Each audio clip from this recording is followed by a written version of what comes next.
এ বাবা, ওগো আমার বন্ধুরা, ওগো আমার সোনা মানিকেরা গো, এমন তো অবস্থায় ও আল্লাহর বান্দা আব্দুর রহমান মনে মনে এই আপনার প্রস্তাবখানা নিয়েছেন বাবা। মনে মনে এই প্রস্তাবখানা নেওয়ার পরে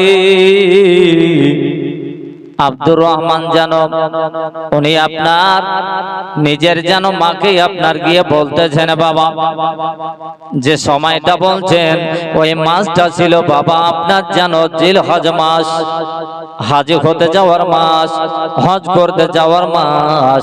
এমন তো অবস্থায় যেন আপনার আব্দুর রহমান নিজের জননী মার কাছে গিয়ে বলতেছেন, বলো ওগো জননী, ওগো মা, আমি তোমার কাছে এলাম গো মা, আমি তোমার কাছে একটা অনুমতির জন্য এলাম। বলুন সুবহানাল্লাহ। মা বলছেন, বয়স্ক মা, বয়স্ক জননী মা বলতেছেন, বাবা আব্দুর রহমান তুমি কি বলতে চাও বেটা, তুমি কিছু বলবে? আব্দুর রহমান বলতেছেন, বলে বাবা মা, আমি একটা কথা বলতে চাইছিলাম। বলো বাবা।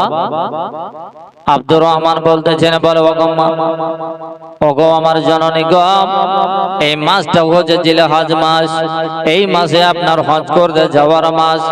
মা গো, আমি মনে মনে আপনার আশা নিয়ে এসেছি মা, মনের মধ্যে একটা বাসনা, মনের ভিতরে একটা আকাঙ্ক্ষা।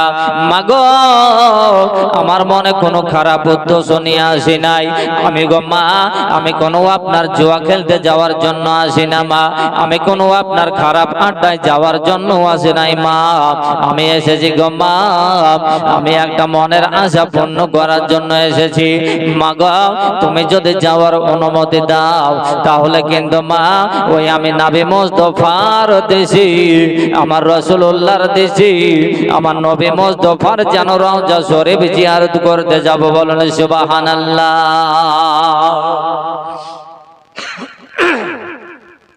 মা জননী, আমি হাজি হতে যাব, আল্লাহ রসুলের মাজার শরীফকে, রওজা শরীফকে জিয়ারত করতে যাব, তপ করতে যাব। মা তুমি আমাকে যাওয়ার জন্য অনুমতি দাও। প্রস্তাবখানা এই হলো। বয়স্ক মা,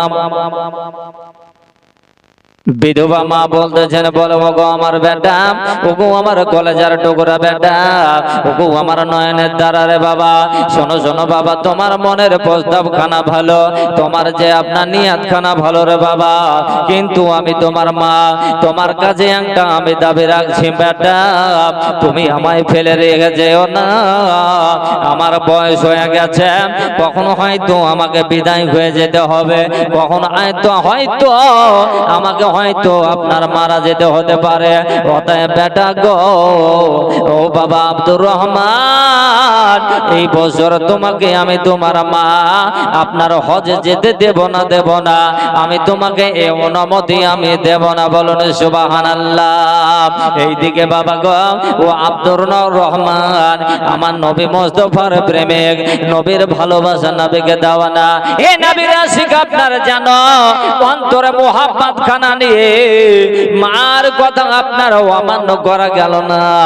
মাকে বলতেছেন, বলে মা গো, তবে এই বছর তোমার কথা আমি মেনে নিলাম গো মা।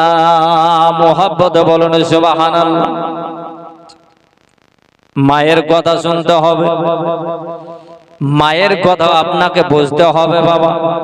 কারণ হলো মা একটা এমন জিনিস রে বাবা, দুনিয়াতে যারা মানায় সে জানে মায়ের ব্যথা, সেই জানে আপনার মায়ের আপনার কতটা আপনার মর্যাদা, সেই জানে মায়ের কতটা আপনার দরদ।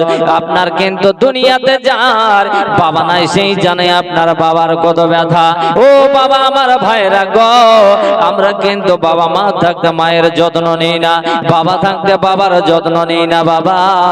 এমন তো অবস্থায় জানো ও আব্দুর রহমান সেই বছর যেন বাবা আপনার যেন হজে গেলেন না। চিৎকার দিয়ে বলুন সুবহানাল্লাহ। আমার নবীর দেশে চলো না,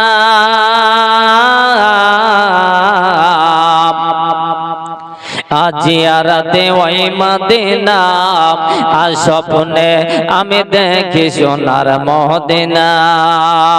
মোহাব্বত বলুন সুবহানাল্লাহ। দুই হাত উঁচু করে বলুন ইয়া রাসূলুল্লাহ। সবাই মিলে হাত লড়িয়ে লড়িয়ে বলুন ইয়া রাসূলুল্লাহ।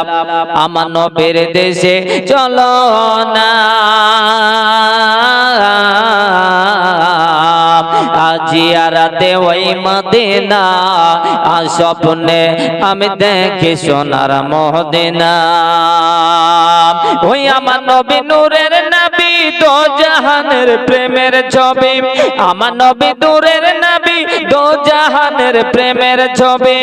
ওই আবার সেই নবীকে দেখার পরে মন হলো মোর দেওয়ানা, স্বপ্নে আমি দেখি সোনার মদিনা। আমার নবীর দেশে চলো না,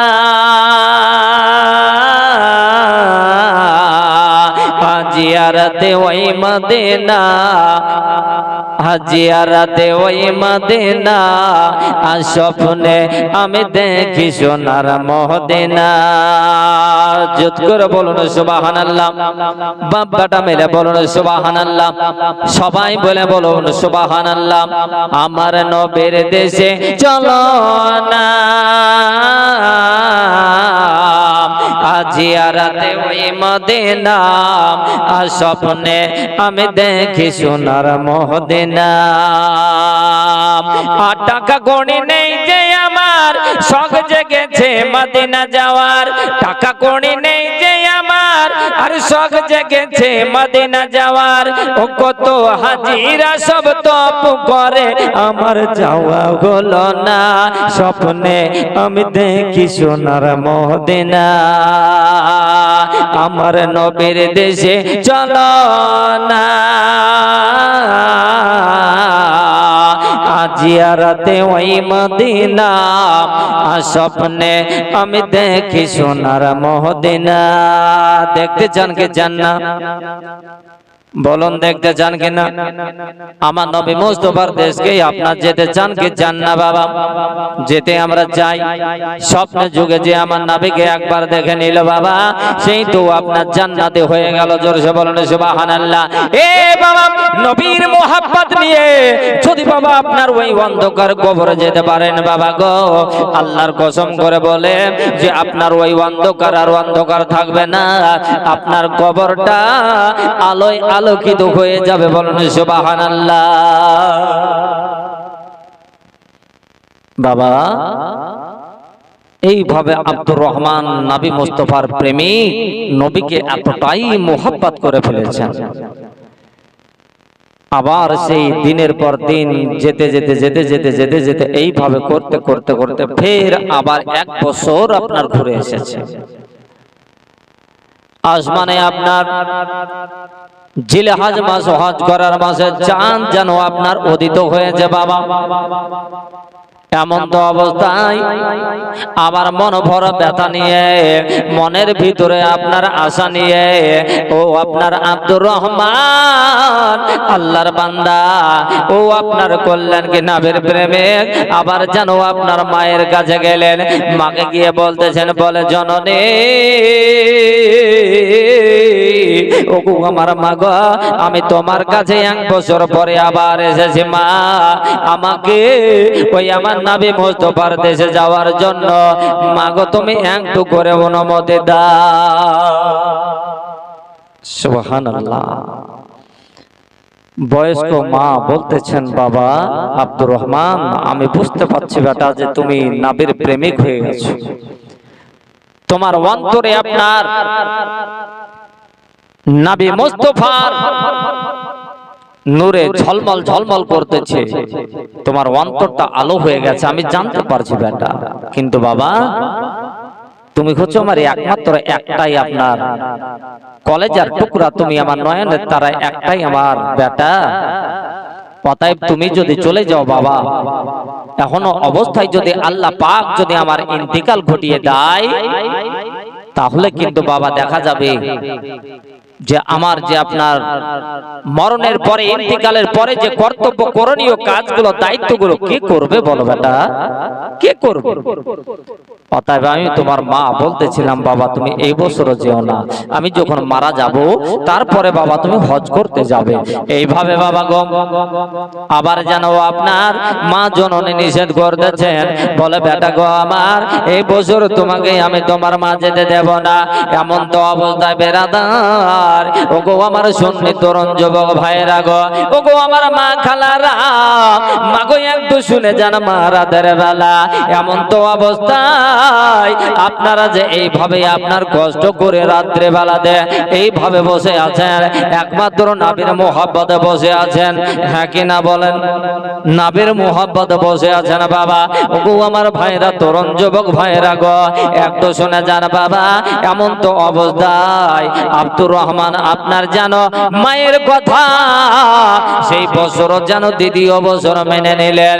এমন তো অবস্থায় বাবা গো মন যেন আপনার মানতে চায় না, মন যেন আপনার কিছুতেই যেন আপনার বুঝতে চায় না, শুধুই যেন আপনার অন্তরের ভিতরে মনের ভিতরে শুধু যেন নবী নবী নবী নবী করে যেন জপতেছে। বলুন সুবহানাল্লাহ। এ বাবা ওগো আমার বন্ধুরা,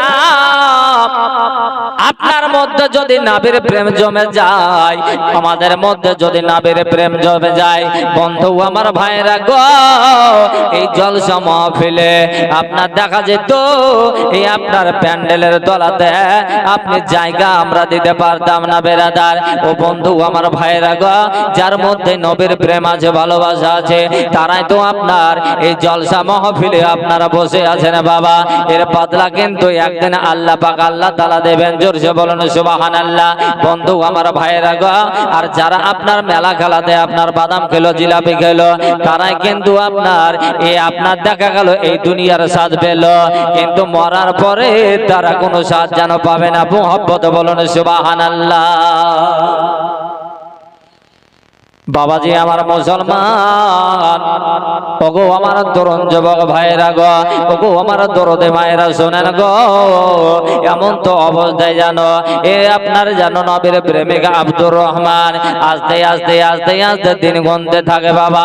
দিন গুনতে গুনতে গুনতে গুনতে ফের যেন আবার যেন আপনার 1 বছর পরে যেন আসমানে আপনার যেন জিলহজ মাসের চাঁদ যেন উদিত হতেছে।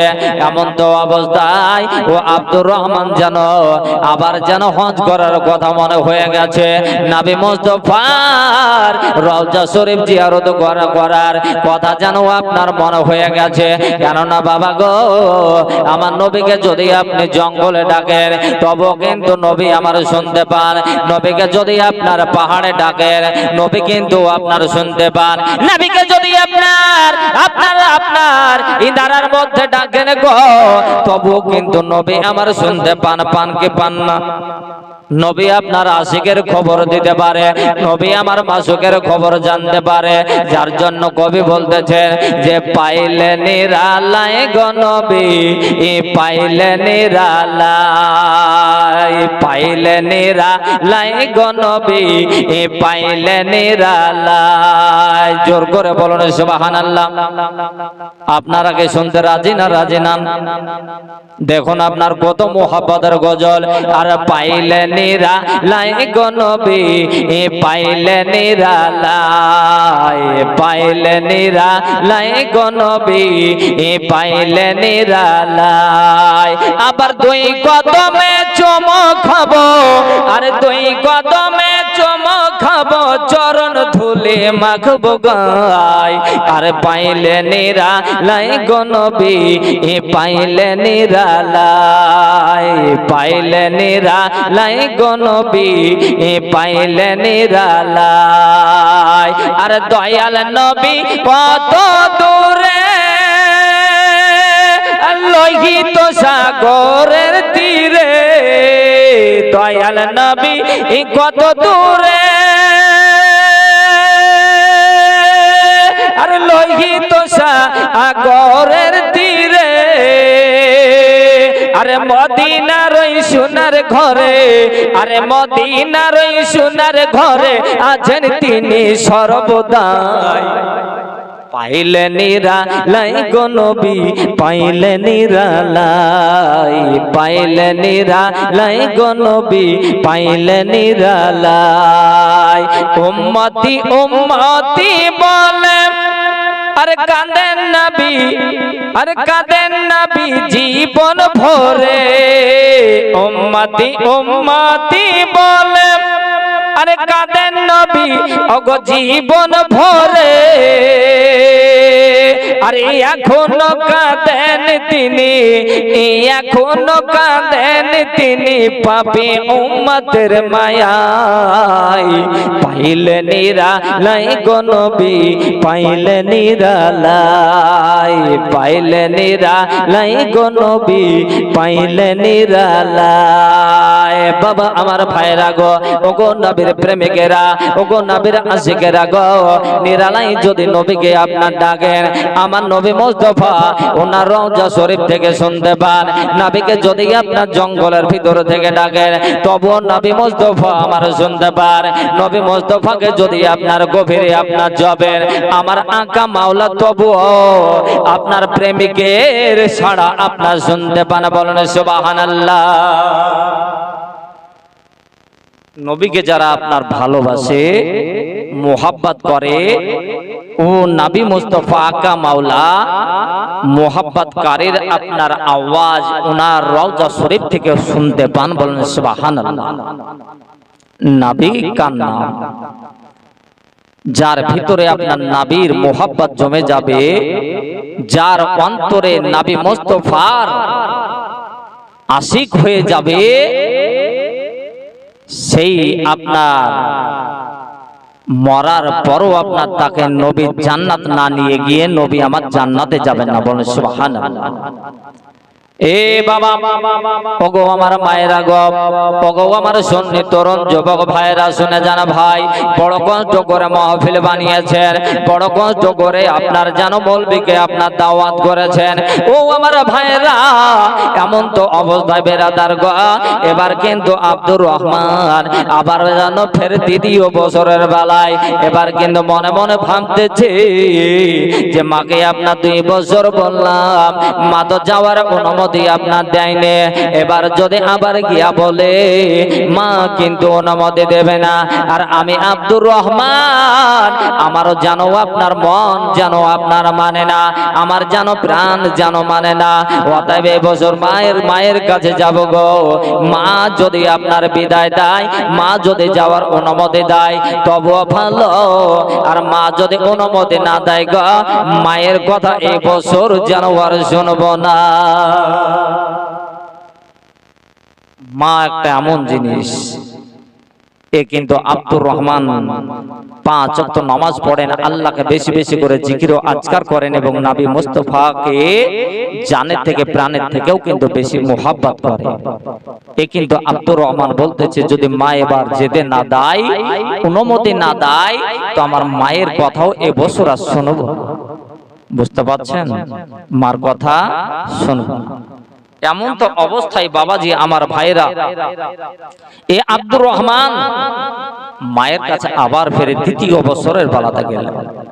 যাওয়ার পর মাকে বলতেছে, বলেন মা গো, আমি তোমার কাছে যার জন্য 2 বছর মাগো এসেছিলাম, যে প্রস্তাবখানা তোমাকে দিয়েছিলাম গো মা, এই বছরও আমি যেন সেই প্রস্তাবখানা নিয়ে তোমার দরবারে তোমার নিকটে হাজির হয়েছি গো জননী মা। মাগো আমি এই বছর কিন্তু হজে যাব মা, মাগো তুমি একটু অনুমতি দাও, মাগো তোমার অনুমতির অপেক্ষায় রয়েছি। মা বলছেন, বলে বেটা, ওগো আমার কলেজার টুকরা লাগতে জিগার, ওগো আমার নয়নের তারারে বেটা, এই বছর তোমাকে আমি তোমার মা আমি যেন হজে আপনার যেতে দেব না, অনুমতি দেব না। বেটা আব্দুর রহমান, ওগো আল্লাহর বান্দা, এ আপনার করলেন কে? মায়ের কথা আপনার শুনলেন না, বুঝলেন? মার কথা শুনলেন না। নিজের বিবিকে গিয়ে বলতেছে, বলে ওগো বিবি, আমি কিন্তু মায়ের কথা এবছর শুনবো না, কেননা যদি মার কথা শুনি তো আমার এবারও কিন্তু হজে যেতে পারবো না এবং যাওয়া হবে না। অতএব বিবি শোনো, আমি দেখো হজের উদ্দেশ্য নিয়ে আমি বেরিয়ে গেলাম। যতদিন পর্যন্ত আমি আব্দুর রহমান হজ না করব ততদিন পর্যন্ত আমি বাড়ি ফিরবো না। জোরসে বলেন সুবহানাল্লাহ। ততদিন আমি বাড়ি আসবো। তবে এক কাজ করিও, আমি চলে যাওয়ার পরে আমার মার যেন তুমি একটু দেখাশোনা করো, সঠিকভাবে যেন তুমি মায়ের আমার খিদমতে থেকো। মা যদি আপনাকে ডাক দেয়, ওই অবস্থায় তুমি যদি কোনো আপনার কাজে থাকো, তো আগে ওই কাজকে আপনার ফেলে রেখে আমার মায়ের আওয়াজে ডাকে তুমি সাড়া দেবে। বলেন সুবহানাল্লাহ। এ বাবা, ওগো আমার ভাই, আপনার ভাইরা, ওগো আমার সোনা মানিকেরা গো, এমন তো অবস্থায় আব্দুর রহমান যেন বেডিং পত্র নিয়ে বাবা বেরিয়ে গেলেন আপনার হজের উদ্দেশ্য নিয়ে। সেই সময় বাবা বহুদিন আগের কথা, ওই সময় বাবা কোনো যানবাহন ছিল না, আপনার উড়োজাহাজ ছিল না, জলজাহাজ ছিল না, আপনার কোনো বাইক ছিল না, মোটরসাইকেল ছিল না। ওই সময়কার কথা রে বাবা, যে ওই সময় ট্রেন ছিল না, বাস ছিল না। ওই সময় যদি কোথাও যেতে হতো তো মানুষকে আপনার উটের উপরে যেতে হতো, নতবা আপনার পায়ের দ্বারা খেটে খেটে যেতে হতো বাবা। অনেক দিনকার আগের কথা, আপনার সেই সময় দেখা গেল আব্দুর রহমান যেন আপনার বেডিং পত্র নিয়ে আপনার যেন হাঁটতে শুরু করেছেন বাবা। হাঁটতে হাঁটতে হাঁটতে এখনো অবস্থায় গোটাটা দিন যেন খেটে খেটে আপনার যেন সন্ধ্যা হয়ে গেল বাবা। এই সন্ধ্যা বানাতে আস্তে আস্তে অন্ধকার হয়ে গেল। বলেন সুবহানাল্লাহ। আব্দুর রহমান মনে মনে ভাবতেছে, আমি এবার কোন দিকে আপনার যাব গো? আমি তো এই রাত্রে বেলাতে আমি তো মনে হয় রাস্তাঘাট চিনতে পারবো না। অতএব আমি কোন দিক দিয়ে কোথায় যাব? আমি যদি আপনার এখন হাঁটতে শুরু করি, হয়তো আমার রাস্তা ভুল হয়ে যেতে পারে। অতএব আমি আপনার এই রাত্রে বেলাতে যদি কোথাও আপনার রাত্রিটা থাকতে পেতাম, তাহলে হয়তো সকাল বেলাতে ফজর নামাজ পড়ে আবার পুনরায় আমি হাঁটতে শুরু করতাম। মনে মনে ভাবছেন আর আস্তে আস্তে হাঁটছেন যে সামনে যদি আপনার কোন গ্রাম পাই, যদি মুসলমান হয়ে যাই, খোদার ঘর মসজিদ যদি পেয়ে যাই, ওই মসজিদ ঘরে রাত্রিটা কাটাবো আর আমি সকাল বেলাতে আপনার আবার পুনরায় হাঁটতে শুরু করে দেব। বলতে বলতে বাবা অনেকটা দূরে একটা যেন আপনার টিপিস টিপিস করে লাইট জ্বলতেছে, ওই লাইটটাকে দেখে হাঁটতে শুরু করলেন। হাঁটতে হাঁটতে হাঁটতে হাঁটতে বাবা আপনার বহু দূর কেটে যাওয়া হলো। এরপরে আপনার আল্লাহর হুকুমে, আল্লাহর কুদরতে ওই গ্রামটা যেন আপনার মুসলিম গ্রাম পাওয়া গেল। আল্লাহর ঘর, মসজিদ ঘর পাওয়া গেল। আর মসজিদ মানেই হলো আপনার আল্লাহর ঘর। এ কিন্তু আপনার আব্দুর রহমান মসজিদের মধ্যে ঢুকলেন বাবা। ঢোকার পরে বেডিং পত্রগুলো একটা কোনার উপরে রেখে দিয়ে উনি যেন আপনার জিকির করতে শুরু করলেন বাবা। এখনো অবস্থায় রাত্রি যখন গভীর হয়ে গেছে, মসজিদের একটা পাশে বাড়িতে বাবা একটা যেন ডাকাতের দল পড়েছে। ডাকাতের দল পড়েছে। তো ডাকাতেরা আপনার লুটপাট করে আপনার বাড়ি থেকে আপনার লুটপাট করতেছে, চুরি করতেছে। গ্রামের লোক আওয়াজ পাওয়ার পরে গ্রামের লোক সবাই যেন আপনার ঝুঁকি নিল। বলো ওই বাড়িটাতে চল দেখি আপনার সবাই মারধর করে আপনার যে এইভাবে বাড়িটাকে লুটপাট করে নিল, আমরা গ্রামের মানুষ যতটুকু পারি চলো একটু সহযোগিতা করি। আমরা তো করবো কিনা ভাই? একজন বিপদে পড়ে মানুষের কর্তব্য হলো যে তার আপনার বিপদের মুখে একটু এগিয়ে যাওয়া। তাই গ্রামের লোক যখন আপনার সবাই যখন আপনার ধাওয়া করেছে, এই ডাকাতের দল তারা নিজের জান প্রাণ নিয়ে আপনার সবাই যেন যে যেদিক দিয়ে পারলো আপন আপন ভাগতে শুরু হলো। কয়েকজন ডাকাতের দল তারা করলো মসজিদের পাঁচিল টপকে বাবা সব পালিয়ে গেল জঙ্গলের দিকে। গ্রামের লোকজন সবাই যেন পিছন পিছনে আপনার দৌড়ে, আগে আগে ডাকাতের দল দৌড়ে গো। দৌড়তে দৌড়তে দৌড়তে বাবা মসজিদের আপনার ওপাশে যখন জঙ্গল দিয়ে ডাকাতের দল তারা যান বাঁচানোর জন্য পালিয়ে গেল।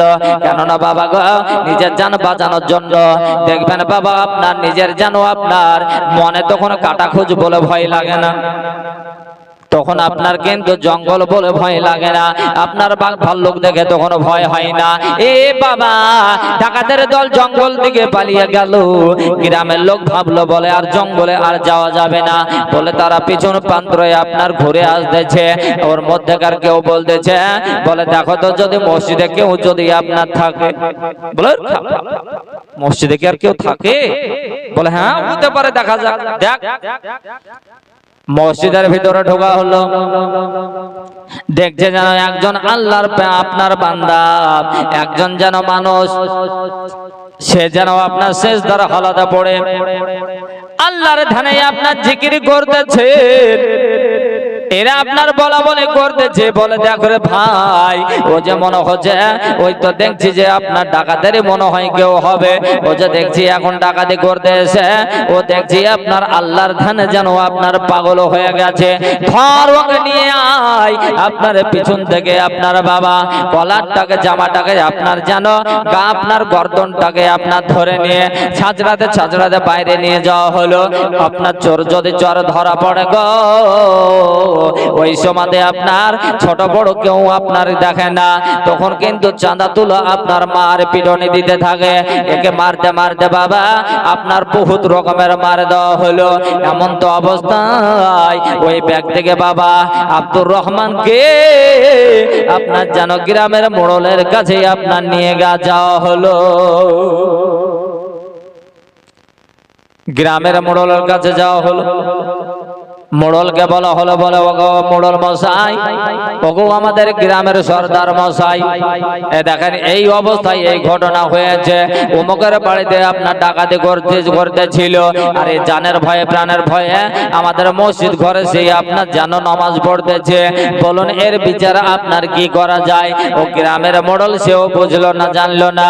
গ্রামের মোড়লও হুকুম দিয়ে দিল, বলে এই ব্যক্তির একটা পা কেটে নাও, এই ব্যক্তির একটা চোখ কেটে নাও, এই ব্যক্তির একটা হাত কেটে নাও, এই যেন জিন্দেগিতে যেন আর চুরি চামারে ডাকাতে না করে। বলুন সুবহানাল্লাহ। এ বাবা, ওগো আমার ভাইরা, বলার উদ্দেশ্য আমার এটাই গো।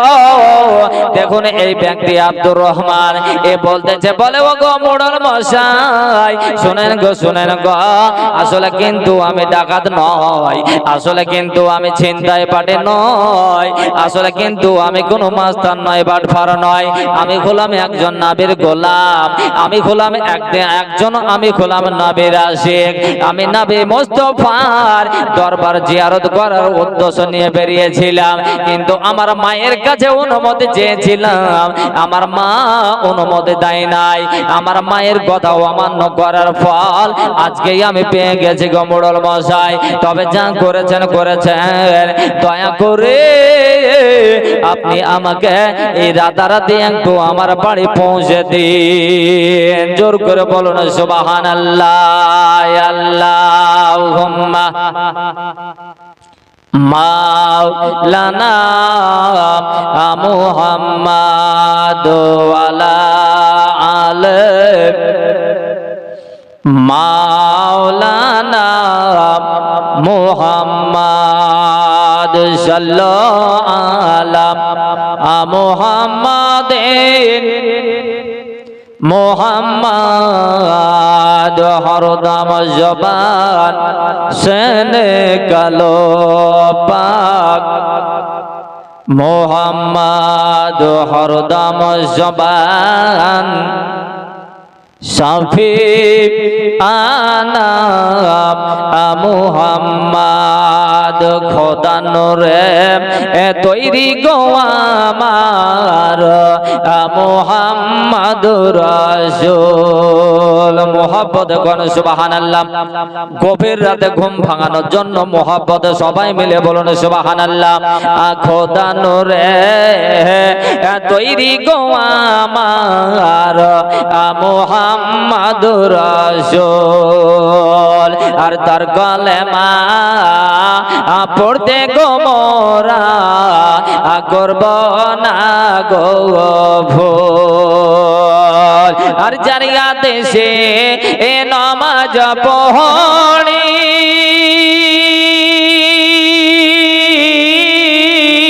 তারিয়া দেশে রোজা রাখি গো হইবে না নেকের সমতুল আল্লাহ নূরে তৈরি গো আমার মুহাম্মাদুর রাসূল আর দাল কালেমা পড়তে গো মোরা করব না গো ভুল জোরসে বলুন সুবহানাল্লাহ আরে নবী আমার পাকান্ডারে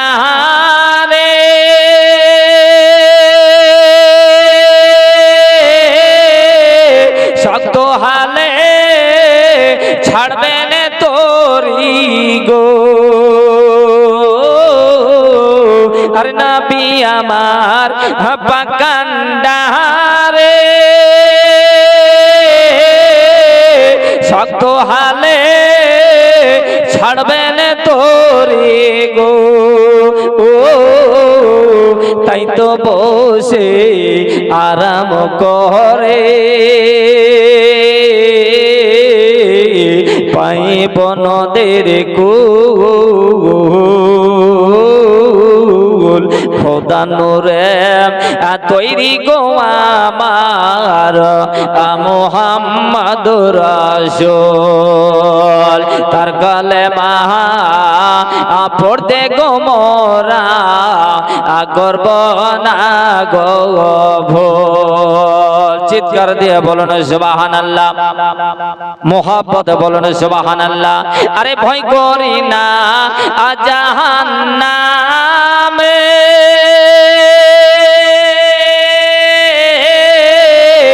আগুন ডরাই আমার নবীর নামে রে আগুন হবে ফুল আল্লাহ নূরে তৈরি গো আমার মুহাম্মাদুর রাসূল আর তাল কালেমা পড়তে গো মোরা করব না গো ভুল মুহাব্বত বলুন সুবহানাল্লাহ উঠেছেন একটু বসুন জোর করে বলুন সুবহানাল্লাহ চিৎকার দিয়ে বলুন সবাই মিলে বলুন সুবহানাল্লাহ আরে জান্নাতের আহুর পরে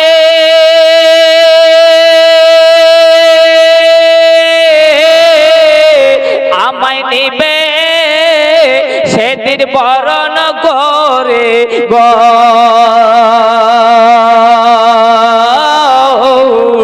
জান্নাতের আহুর পরে আমায় নিবে সেদিন বরণ করে